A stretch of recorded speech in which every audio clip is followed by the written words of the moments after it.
Hello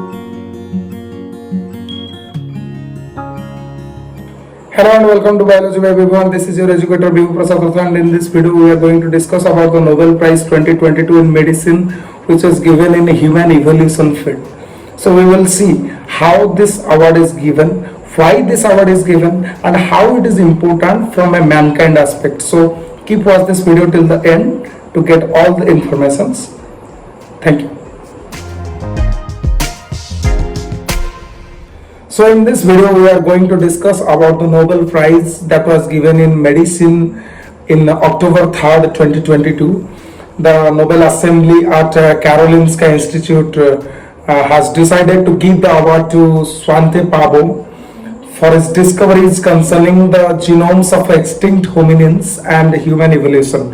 तो इसके बारे में अगर मैं डिटेल में आपको समझाऊं तो वो क्या किए ना, उनका जो डिस्कवरी है वो जो एक्सटिंक्ट होमिनिन्स है, होमिनिन्स मतलब के हम जैसे होमोसापियंस है, हमारा होमोजीनस में जो अन्य प्रजाति थे वो आज एक्सटिंक्ट हो चुके हैं। हम सिर्फ होमोसापियंस ही आज जिंदा है। जो भी एक्सटिंक्ट हो चुके हैं उनका क्या क्या रिलेशन रहा है और उनका जो बेसिक डिस्कवरी है वो है सीक्वेंसिंग करना, जीनोम सीक्वेंसिंग। ठीक है, ये बहुत ही इम्पॉसिबल टास्क था। देखिए आज हम लोग जिंदा है, ह्यूमन जीनोम प्रोजेक्ट के तहत हमारा जो जीनोम है वो कंप्लीटली सीक्वेंस हो चुका है, लेकिन जो मर गया है, जो कंप्लीटली एक्सटिंक्ट हो गया है, उनका सेल को एक्सट्रैक्ट करके उससे जो डीएनए मिलता है उसका कंप्लीट सीक्वेंसिंग करना ये बहुत ही डिफिकल्ट टास्क है, लेकिन उन्होंने ऐसा कर दिखाया है और उनके ही एक्सपेरिमेंट के तहत आज हम लोग सक्सेसफुली ये जानने को हमें मिला है कि कैसे हम लोग नेंडरथाल से रिलेटेड है, कैसे एक नया प्रजाति भी उस समय एग्जिस्ट कर रहा था। तो हम आगे देखेंगे कि वो कैसे कैसे उनका जो एक्सपेरिमेंट वो आगे लेकर गए। तो देखिए सबसे पहले मैं उनके बारे में थोड़ा सा बता दूं तो स्वांते पाबो was born in 1955 in Stockholm, Sweden. So he defended his PhD thesis in 1986 at Uppsala University, and he was a postdoctoral fellow at University of Zurich, okay, in Switzerland, and later at University of California, Berkeley, USA. So in दो जगहों पर उन्होंने अपना postdoc किया था। He became the professor at University of Munich, Germany in 1990, and in 1999 he founded the Max Planck Institute of Evolutionary Anthropology in Leipzig, Germany. Okay, तो उन्होंने क्या किया ना, वो फाउंडिंग डायरेक्टर थे। मैक्स प्लैंक आपको पता होगा, वो एक बहुत ही फेमस फिजिसिस्ट थे जिनका E=h न्यू हम पढ़ते हैं फिजिक्स में। तो वो जो मैक्स प्लैंक, उन्हीं के नाम पे जर्मनी में एक रिसर्च इंस्टीट्यूट बना है जिसको कहते हैं Max Planck Institute for evolutionary anthropology. ये भी जो मैक्स प्लैंक इंस्टीट्यूट है ये एक बहुत ही बड़े संस्था का एक छोटा सा सब्सिडियरी है, तो उसका ये है फाउंडिंग डायरेक्टर। तो ये जब अपना रिसर्च कर रहे थे तभी उनका जो इंटरेस्ट गया वो किसके ऊपर गया ना, जो होमोसापियंस के साइड वाइज जो अदर ऑर्गेनिजम्स थे। अगर हम देखें तो आज से तकरीबन 8 लाख साल पहले ह्यूमन जैसा ऑर्गेनिजम्स इवॉल्व हो चुके थे। तो वो कैसे इवॉल्व हुए उनके बारे में डिटेल स्टडी इन्होंने किया है। ठीक है, तो humanity has been integrated by its origin. Okay, so यहां पे एक बहुत ही बड़ा क्वेश्चन आता है, where do we come from, हम लोग कहां से आए हैं, and how are we related to those who came before us.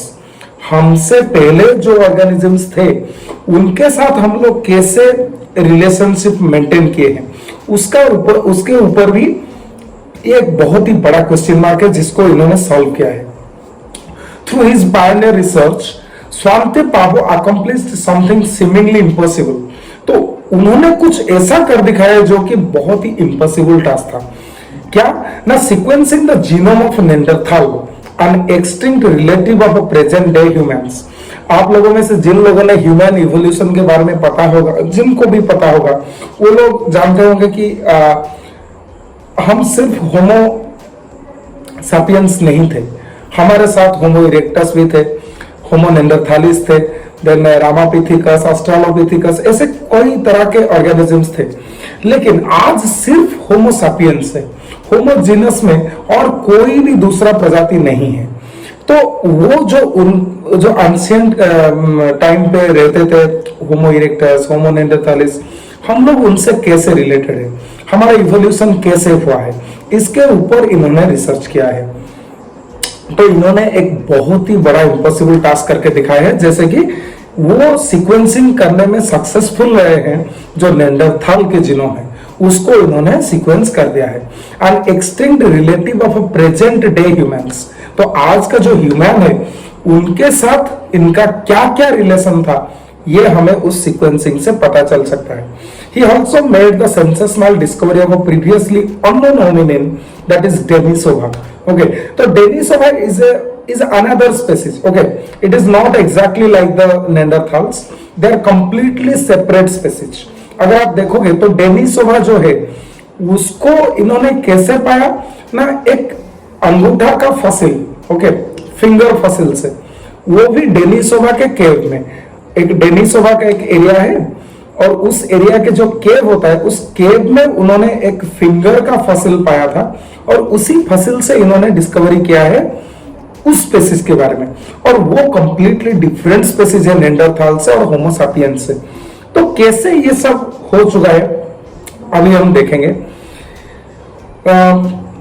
Importantly, Pablo also found that gene transfer occurred between these now extinct hominins to Homo sapiens. तो उन्होंने ये भी बताया है कि 70,000 ईयर्स पहले जो नेंडरथाल से, जो डेनिसोवा थे, इनका होमो सापियंस के साथ इंटरब्रीड हुआ है, और उन्हीं में से क्या हुआ है ना, जो जीन ट्रांसफर हुआ है। तो उनका जीन आज भी अगर हम देखेंगे, प्रेजेंट डे में अगर हम देखेंगे, तो यूरोप से जो यूएसए के साइड के जो पार्ट है वहां पर आपको नेंडरथाल्स के जीन देखने को मिलेगा 1 to 2%। ओके, और अगर आप यूरोप से या इस साइड इंडिया की ओर देखोगे तो यहां पर आपको डेनिसोवा के जीन देखने को मिलेगा, वो भी 1 to 6%। तो ये जो जीन फ्लो हुआ है ये प्रूफ करता है कि उस जमाने में इंटरब्रीड हुआ है। ठीक है, तो हम देखेंगे, आगे देखेंगे कि कैसे ये सब हुआ और इसका क्या क्या प्रेजेंट डे इम्यूनोलॉजी में या फिर सर्वाइवल स्ट्रेटेजी में क्या क्या रोल है, तो ये सब भी हम इस वीडियो में देखेंगे। तो पाबो's seminal research gave rise to an entirely new scientific discipline, that is paleogenomics. We know paleontology, okay, that means the study of fossil. But right now he has completely developed a new science, that is paleogenomics. In genomics we are actually able to sequence the genomics, the genomes. So right now he has gave a new field, that means in paleogenomics we will be able to sequence the fossils, okay, how they are related. So we will able to know that. So now there is a big question, where do we came from? Okay, where do we come from? Homo sapiens first appeared in Africa approximately 3 lakh years ago. Okay, so आज से 3 lakh years पहले Homo sapiens सबसे पहले आए थे. While our closest known relatives, that is Neanderthals, they have developed outside the Africa and populated in Europe and Western Asia from around 4 lakh years until 30,000 years ago. तो देखिए, आज से 4 lakh years पहले नेंडरथाल्स develop हुए थे और आज से 3 लाख years पहले होमो सापियंस डेवलप हुए थे। लेकिन अगर हम देखेंगे तो आज से 30,000 years पहले जो नेंडरथाल्स है वो लोग एक्सटिंक्ट हो गए, लेकिन आज से 70,000 years पहले होमो सापियंस और जो नेंडरथाल्स इनका इंटरब्रीड हुआ है। तो इससे हमें यह पता चलता है कि जब नेंडरथाल्स कंप्लीटली एक्सटिंक्ट हुए उससे पहले इन्होंने अपना जीन थोड़ा सा फ्लो किया है होमो सापियंस के अंदर। इसका रीजन है इंटरब्रीड। ओके, जब होमो सापियंस माइग्रेट करने लगे अफ्रीका से बाहर, तभी वो लोग नेंडरथाल्स के संस्पर्श में आए, डेनिसोवा के संस्पर्श में आए। तो वहां से क्या हुआ ना, जो जीन फ्लो वो शुरू हो गया। Homo sapiens and Neanderthals thus coexisted in large part of Eurasia of tens to thousands of years ago. Okay, so ये लोग अपना जो हैबिटेट है इसको शेयर किए। Then it is a very seemingly impossible task. अगर हम देखेंगे तो ये बहुत ही इम्पॉसिबल टास्क है। क्यों ना, वो क्या किए ना, वो सबसे पहले आज से 40,000 साल पहले जो नेंडरथाल्स के बोन मिले थे, उन्हीं बोन्स में से वो माइटोकॉन्ड्रियल डीएनए सैंपल्स को सबसे पहले एक्सट्रैक्ट किए। देखिए क्यों, क्या होता है, जो तो mitochondrial DNA they are very much small, okay, तो वो बहुत ही छोटे होते हैं और बहुत सारे कॉपीज में अवेलेबल होते हैं। तो क्या होता है ना, इससे सक्सेस रेट बढ़ जाता है। देखिए इन्होंने सबसे पहले न्यूक्लियर जीनोम से एक्सपेरिमेंट नहीं शुरू किया, इसीलिए आज ये एक सक्सेसफुल साइंटिस्ट है, क्योंकि वो छोटे सेगमेंट से स्टार्ट किए। माइटोकॉन्ड्रिया से इन्होंने सबसे पहले अपना जीनोम सीक्वेंस प्रोसेस को स्टार्ट किया और उसके बाद ये एंट्री किए न्यूक्लियर जीनोम में।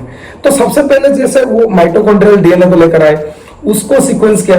जब उसको सीक्वेंस किया उसके बाद ये गए न्यूक्लियर जीनोम में, और इस प्रोसेस के दौरान इनको बहुत सारे जेनेटिसिस्ट ने सहायता किया है, और उनमें उनका जो पोस्ट डॉक्टरल स्टूडेंट है एलन विल्सन, उसका भी बहुत ही बड़ा हाथ है इस रिसर्च के फील्ड में। A pioneer in the field of evolutionary biology, he was also a evolutionary biologist, okay.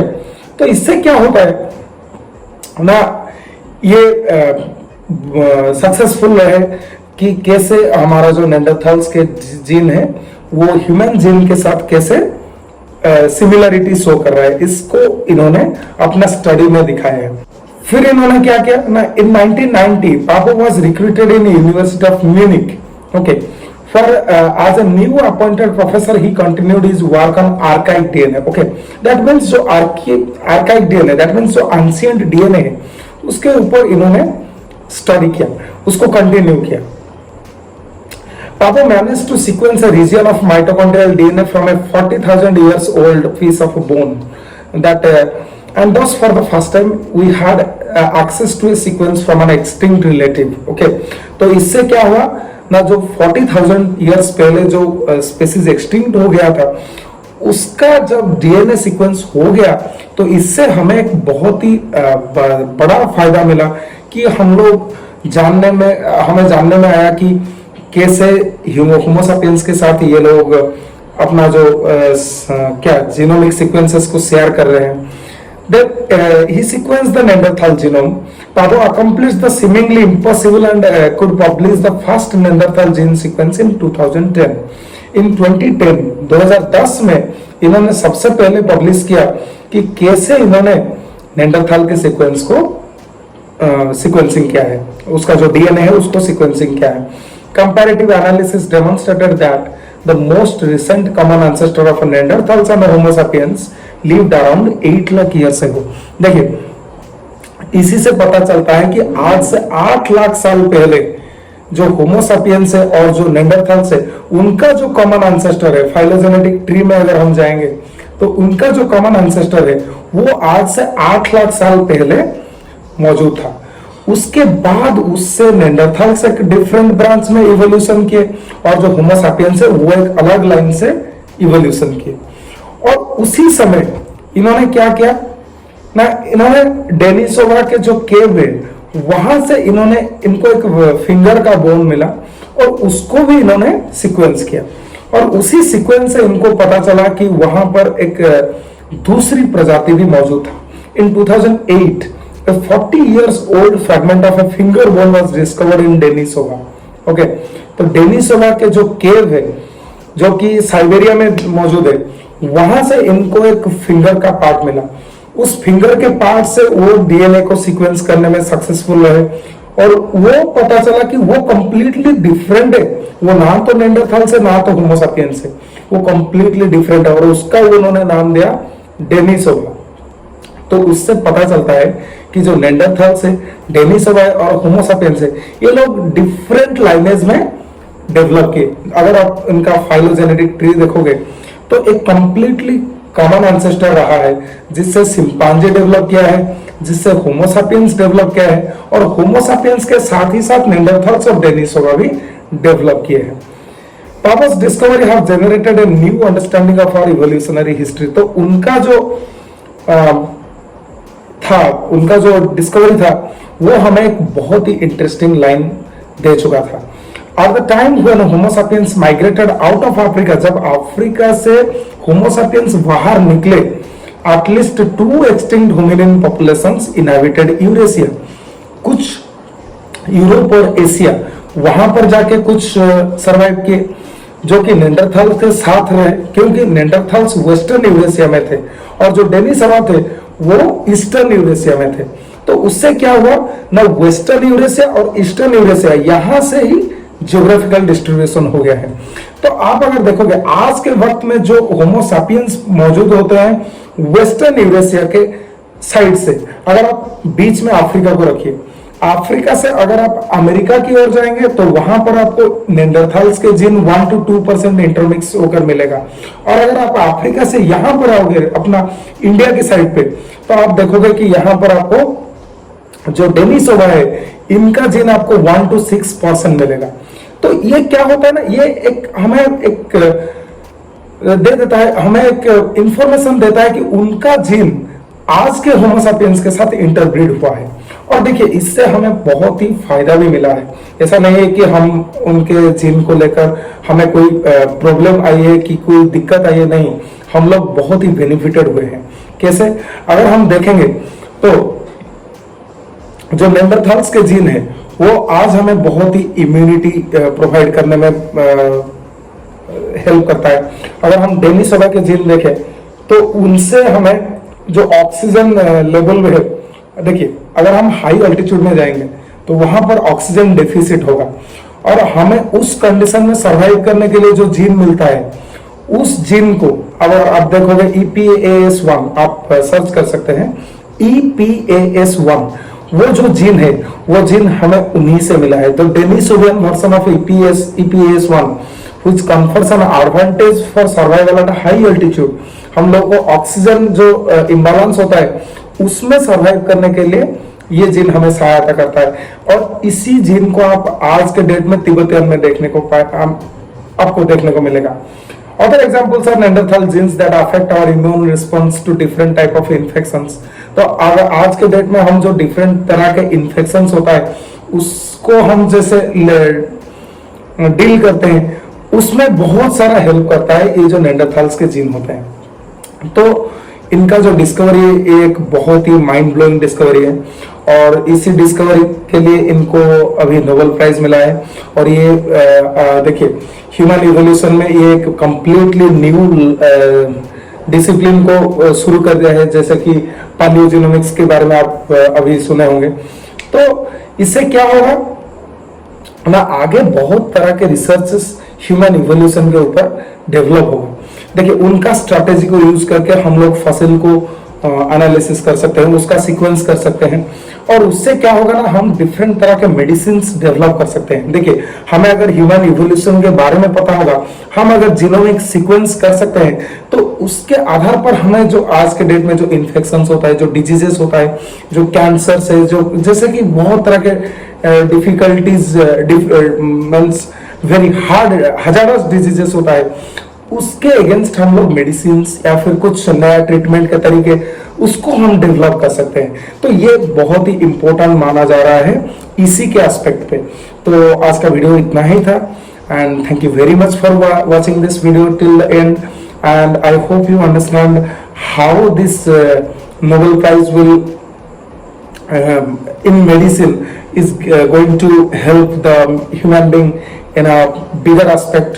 तो देखिए जो नोबेल प्राइज इन फिजियोलॉजी और मेडिसिन में होता है वो भी इसी तरह के कैटेगरीज में ही दिया जाता है। देखिए बायोलॉजी के हर कैटेगरीज में नोबेल प्राइज नहीं मिलता है। आपका डिस्कवरी अगर ह्यूमन के डेवलपमेंट में कोई काम में आ रहा है तभी आपको नोबेल प्राइज मिल सकता है। और आप सोचिए ये जो अपना काम किए थे कब से ये लगे हैं, 2010 में ये सक्सेसफुल हुए हैं। तो इससे पता चलता है कि हमें रिसर्च को उतनी ही आगे ले जाना है, उतना ही ऊपर ले जाना है, जैसे कि हमें ये ह्यूमन मतलब कि मैनकाइंड में ये अपना योगदान दे सके। और ये बहुत ही इंस्पायरिंग स्टोरी है ऑल्सो। तो इसी के साथ इस वीडियो को कंक्लूड करते हैं। Thank you very much.